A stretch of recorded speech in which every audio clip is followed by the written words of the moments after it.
Yes, yes, We're finna yes. bring on Pamela Samuels Young on the Midnight Hour radio show.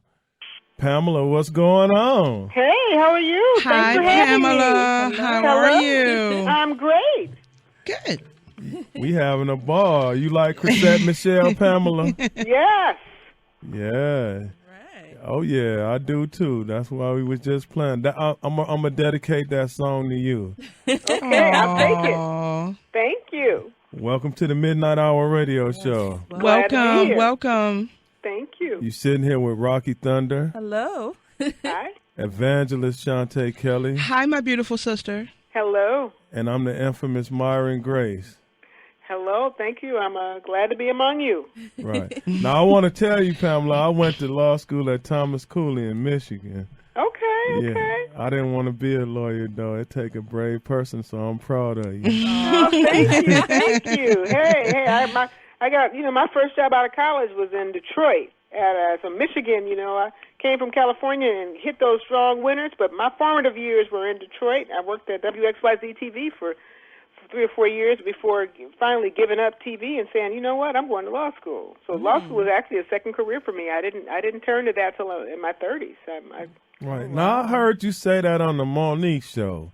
Yeah. It was, I grew up in Compton. I didn't know any lawyers. I'm a first-generation college student.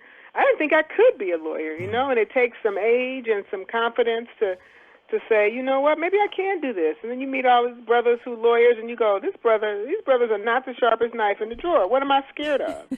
And it really is. There you go, girl. There you go. It's getting past the fear, Right. Oh my God, Pamela Young, you just hit the nail on the bucket. I think that so many people are afraid to succeed. They say they want to succeed, but they're really afraid.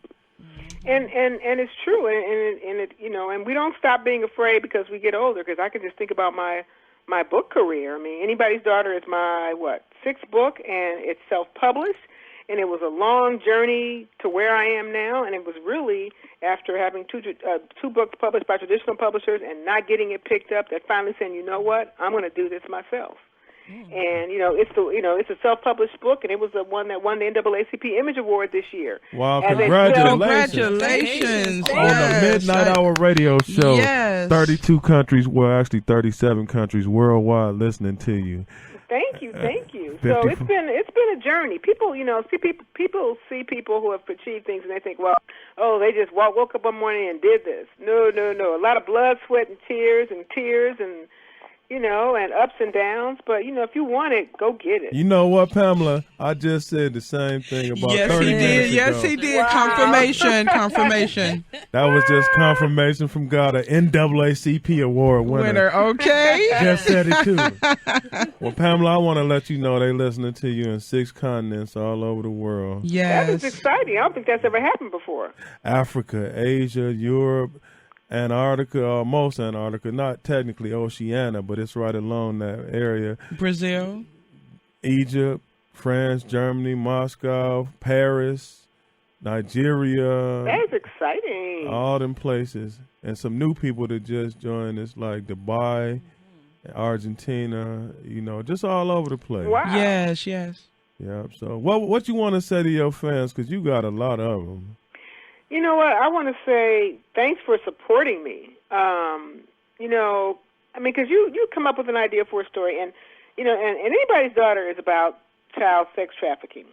And it's something that I began to write about after reading a story that said, children were being trafficked for sex. And I said, okay, this is the Philippines or Mexico, but no, it was happening in L.A. and Oakland and I Cleveland. kept digging, and Cleveland. I kept digging and found out how big it was, and I was kind of stunned. And of all the books that I've written, this one came out of me the fastest. It was the easiest from a storytelling perspective, but it was the hardest from the perspective of just a gut-wrenching experience. Because part of my research, I remember sitting in court in Watts, in the back of the courtroom of a juvenile courtroom, and I'm seeing 13, 14, 15-year-old girls appear before the judge on charges of soliciting prostitution. And I'm like, how can that be? They are children. We protect children in our society. You can't vote, you can't drink, you can't smoke, you can't drive. A 14-year-old cannot consent to have sex with a grown man. So there's a lot, as a lawyer, there's a lot wrong with the system and why these children are being the only victims. The pimp's not getting caught, and the John's not getting caught, and these children. So I mean, I've actually become an advocate for this, and it's a passion of mine. And I've just recently formed an organization. You're not gonna be able to shut me up. I just recently formed an organization called Blast.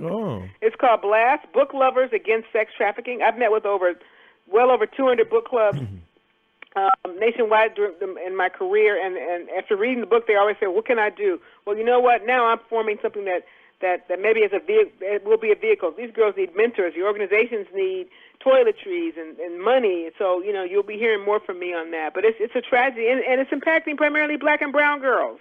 Right, so right. We gotta fix this. Right. It's funny you mentioned that. We going through what we call I don't know, a crime epidemic. Yeah, in Cleveland with so many young girls disappearing, probably about 50 of them in just the last 12 months.